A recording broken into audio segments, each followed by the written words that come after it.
വി.എൻ. വാസവനെതിരെ ഞാൻ ജയിക്കുമെന്ന് എനിക്ക് പൂർണ്ണ വിശ്വാസമാണ്. ഉറപ്പാണ്, അതിനകത്ത് യാതൊരു സംശയം വേണ്ട. സത്യസന്ധനായ ഒരാൾ ഇവിടെ MLA ആയി വരണമെന്ന് ജനങ്ങൾ ആഗ്രഹിക്കുന്നുണ്ട്. BDJസിൻ്റെയും BJPയുടെയൊക്കെ പ്രവർത്തകർ ഈ ചക്കയിൽ കൊണ്ടുപോയി വോട്ട് കുത്തുമെന്ന് നിങ്ങൾ ധരിക്കുന്നുണ്ടോ?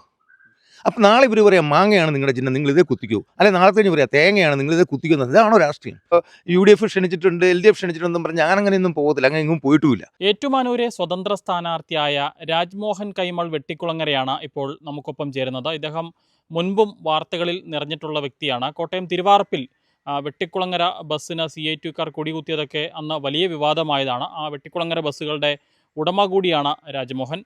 താങ്കളൊരു സജീവ BJP പ്രവർത്തകനും BJPയുടെ ഭാരവാഹിയുമൊക്കെ ആയിരുന്ന ആളാണ്. അപ്പോൾ എന്തുകൊണ്ടാണ് ഇപ്പോൾ BJP വിട്ടൊരു സ്വതന്ത്ര സ്ഥാനാർത്ഥിയായി മത്സരിക്കാൻ ഒരു തീരുമാനത്തിലേക്ക് എത്തിയത്? എങ്ങനെയാണ്?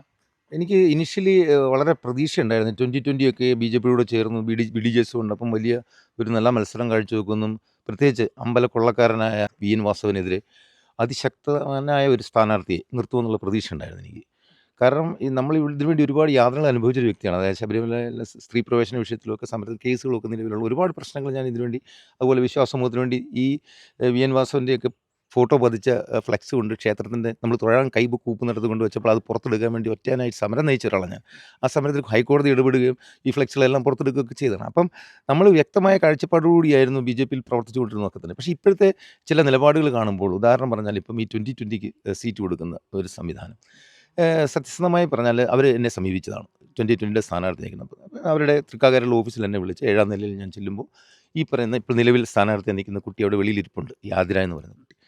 അപ്പോൾ എന്നോട് അവർ ചോദിച്ചത് 2020 ചേർന്ന് സ്ഥാനാർത്ഥിയാകാനുള്ള താല്പര്യം. ഞാൻ പറഞ്ഞു ഇല്ല, 2020 ചേരാൻ ഞാൻ തയ്യാറില്ല, എനിക്ക് എൻ്റെതായ രാഷ്ട്രീയമുണ്ട്, ഇനി ഞാൻ വേണമെങ്കിൽ സ്വതന്ത്രമായി നിൽക്കാം, അതിന് നിങ്ങൾ സംസ്ഥാന കമ്മിറ്റിയുടെ അനുവാദം വാങ്ങിയിട്ട്, അതായത് രാജീവ് ചന്ദ്രശേഖർ അദ്ദേഹം തന്നെ എടുത്തു പറഞ്ഞു എല്ലാ കാര്യങ്ങളും ഇപ്പോൾ തീരുമാനിക്കുന്നത് അഡ്വക്കേറ്റ് സുരേഷും ഒക്കെയാണ്, അപ്പോൾ അവരോട് സംസാരിച്ചതിന് ശേഷം എന്നെ വിളിക്കാമെന്ന് പറയും എന്ന് പറഞ്ഞ് ഞാനിവിടെ നിന്ന് ഇറങ്ങിപ്പോന്ന് താഴോട്ട് വന്ന് ഒരു 5 മിനിറ്റ് 6 മിനിറ്റിനുള്ളിൽ തന്നെ അദ്ദേഹത്തിൻ്റെ കോൾ വന്നു. എനിക്ക് കോൾ വന്നിട്ട് അദ്ദേഹം പറഞ്ഞ വെച്ചാൽ സ്റ്റേറ്റ് കമ്മിറ്റി അംഗീകരിച്ചില്ല, അതുകൊണ്ട് ഞങ്ങൾ ആതിരടി നായരെ പ്രഖ്യാപിക്കുകയാണെന്ന്. ഞാൻ പറഞ്ഞു സന്തോഷം, നന്ദി.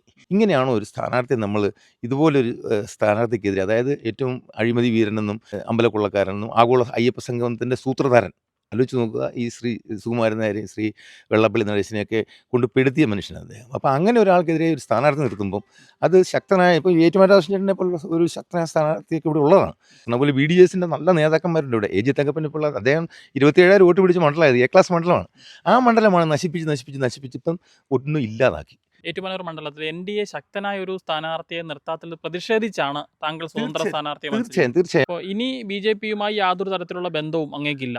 കേരളത്തിലെ BJP നന്നാകുമെന്ന് തോന്നിയാൽ ഉറപ്പായിട്ടും ഞാൻ ബന്ധം പുനഃസ്ഥാപിക്കും. കേരളത്തിലെ BJP നന്നാകണമെങ്കിൽ ഈ പറഞ്ഞ പോലെ തന്നെ അവർ പ്രവർത്തകരുടെ വികാരം മനസ്സിലാക്കണം. നിങ്ങളൊന്ന് ആലോചിക്കൂ, ഈ കഷ്ടപ്പെട്ട് രാപകൽ വെള്ളം കോരിയ വിറക് വെട്ടിയ പ്രവർത്തകർ, BDJസിൻ്റെയും BJPയുടെയൊക്കെ പ്രവർത്തകർ ഈ ചക്കയിൽ കൊണ്ടുപോയി വോട്ട് കുത്തുമെന്ന് നിങ്ങൾ ധരിക്കുന്നുണ്ടോ? അപ്പം നാളെ ഇവർ പറയാം മാങ്ങയാണ് നിങ്ങളുടെ ചിഹ്നം, നിങ്ങൾ ഇതേ കുത്തിക്കൂ, അല്ലെങ്കിൽ നാളെ കഴിഞ്ഞ് പറയാം തേങ്ങയാണ് നിങ്ങൾ ഇതേ കുത്തിക്കുന്നത്. ഇതാണോ രാഷ്ട്രീയം?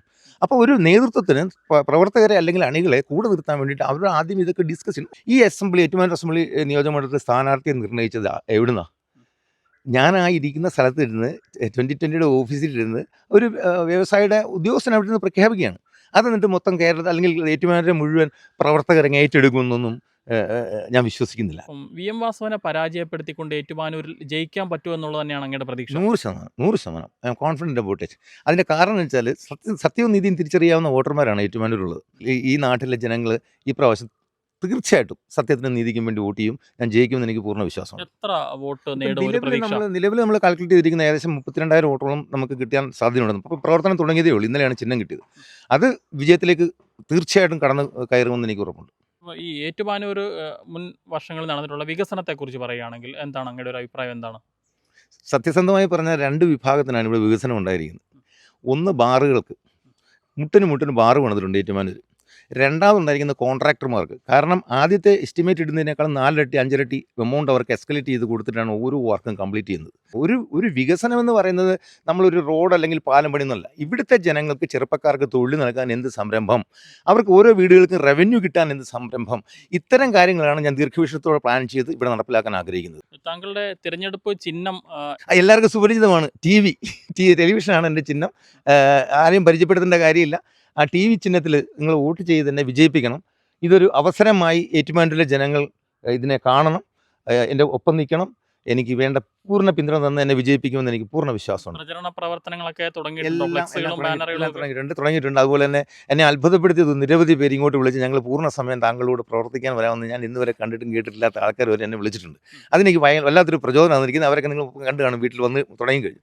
അപ്പോൾ അങ്ങനെ ഒരു വലിയ ആത്മവിശ്വാസം എനിക്കുണ്ട്. കാര്യം ജനങ്ങൾ ആഗ്രഹിക്കുന്നു ഇവിടെ നീതി പുലരണം, സത്യസന്ധനായ ഒരാൾ ഇവിടെ MLA ആയി വരണമെന്ന് ജനങ്ങൾ ആഗ്രഹിക്കുന്നുണ്ട്. ഉറപ്പായും വി എം വാസവനെ തോൽപ്പിക്കും. ഉറപ്പാണ്, അതിനകത്ത് യാതൊരു സംശയം വേണ്ട. ഈ ഏറ്റുമാനൂര് വോട്ടർമാരിൽ, അതായത് NDA വോട്ടർമാരിൽ ഭൂരിപക്ഷവും എന്നെ വിളിച്ചിരുന്നു, എന്നോട് പറഞ്ഞിരുന്നു, അവരുടെ വേദന അറിയിച്ചിട്ടുണ്ട്. കാര്യം വെച്ചാൽ ഇങ്ങനൊരു കൊലച്ചതി അവരോട് ചെയ്യുമെന്ന് അവരാരും പ്രതീക്ഷിച്ചല്ല. അപ്പോൾ ആ വോട്ടർമാരെ നൽകുന്ന പിന്തുണ സ്ഥാനാർത്ഥിയെ നിർണ്ണയിച്ചതിലാണ്. സ്ഥാനാർത്ഥി നിർണ്ണയിച്ചാൽ ഭയങ്കരമായ വേദനയുണ്ട്. കാരണം BDJസിൻ്റെ ഞാൻ പറഞ്ഞില്ലേ, AG തങ്കപ്പനെ പോലുള്ള മഹാന്മാർ ഇവിടെ നിന്ന് 10-27 വോട്ട് പിടിച്ച മണ്ഡലമായത്. ആ മണ്ഡലം ചുമ്മാ തീറെഴുതി കളയാന്ന് പറഞ്ഞാൽ ഒരു പ്രവർത്തകനും BDJസിൻ്റെ ആയാലും BJPയുടെ ആയാലും ഏത് ഘടകകക്ഷിയുടെ പ്രവർത്തകർക്ക് ആർക്കും ഇത് താങ്ങാൻ പറ്റുന്നതല്ല. അങ്ങനെ ആ പ്രവർത്തകരുടെ നിർബന്ധമാണ് സത്യം പറഞ്ഞാൽ സ്ഥാനാർത്ഥി. ഞാൻ നേരത്തെ സ്ഥാനാർത്ഥിയാണെന്ന് തീരുമാനിച്ചിട്ടൊന്നുമില്ലായിരുന്നു. വേദന കൊണ്ടാണെങ്കിൽ മാറി നിൽക്കുന്ന ഒരുപാട് ആയിരക്കണക്കിന് പ്രവർത്തകരുണ്ട് BJPയുടെ. മനോവേദന കാരണം നിൽക്കുകയാണ്. അപ്പോൾ അവർക്ക് വോട്ട് ചെയ്യാൻ ഇവിടെ ആരാ സ്ഥാനാർത്ഥിയുള്ളത്? അവർക്ക് അവരുടെ വോട്ട് ആർക്ക് ചെയ്യും അവർ? അപ്പോൾ അവർ ബൂത്തിൽ പോകാതിരുന്നു കഴിഞ്ഞാൽ പറയും അവർ NDA ചതിച്ചെന്ന് പറയും. വോട്ട് ചെയ്താൽ അവർ ആർക്ക് ചെയ്യണം? അപ്പോൾ അവർക്കൊരു അവസരമില്ലാത്തതുകൊണ്ട് അവരുടെ നിർബന്ധം കൂടിയാണ് ഞാൻ ഈ സ്ഥാനാർത്ഥിയെ നിൽക്കുന്നത്. ഉറപ്പായും. കാര്യം ഞാൻ 9 വർഷം മണ്ഡലത്തിൻ്റെ വൈസ് പ്രസിഡൻ്റായിട്ട് തന്നെ NDAയുടെ ഇവിടുത്തെ കൺവീനറായിട്ട് ഈ ഇലക്ഷനുകളെ, അതായത് AG തങ്കപ്പൻ അദ്ദേഹം നിന്നപ്പോഴുള്ള ഇലക്ഷൻ്റെ പ്രചരണ ചുമതല എനിക്കായിരുന്നു, PC തോമസ് നിന്നപ്പോഴും പ്രചരണ ചുമതല എനിക്കായിരുന്നു, ഇപ്രാവശ്യം തുഷാർജി നിന്നപ്പോഴും അങ്ങനെ അതുപോലെ സജീവമായിട്ട് പല. പക്ഷേ ഇപ്പോൾ ഞാൻ പറയുന്നു, ഈ കേരളത്തിലെ BJP പ്രവർത്തകരെ മനസ്സിലാക്കി എന്ന് തിരുത്തുന്നില്ല, അന്ന് വരേക്കും ഈ സമരം തുടങ്ങും. ഏറ്റുമാനൂരിലെ സ്വതന്ത്ര സ്ഥാനാർത്ഥിയായിട്ടുള്ള രാജ്മോഹൻ കൈമൾ വെട്ടിക്കുളങ്ങരയാണ് നമുക്കൊപ്പം ചേർന്നത്. അദ്ദേഹം വലിയൊരു ശുഭപ്രതീക്ഷയിൽ തന്നെയാണ്. ഏറ്റുമാനൂർ മണ്ഡലത്തിൽ MLA ആയിട്ടുള്ള VN വാസവനെ പരാജയപ്പെടുത്തിക്കൊണ്ട് ഇക്കുറി അവിടെ വിജയിക്കാൻ സാധിക്കുമെന്നൊരു ഉറച്ച വിശ്വാസമാണ് അദ്ദേഹം പങ്കുവയ്ക്കുന്നത്. ഏറ്റുമാനൂരിൽ നിന്നും ക്യാമറമാൻ അരുൺ മലയിലിനൊപ്പം Rahul Irumpukuzhi, focus news TV.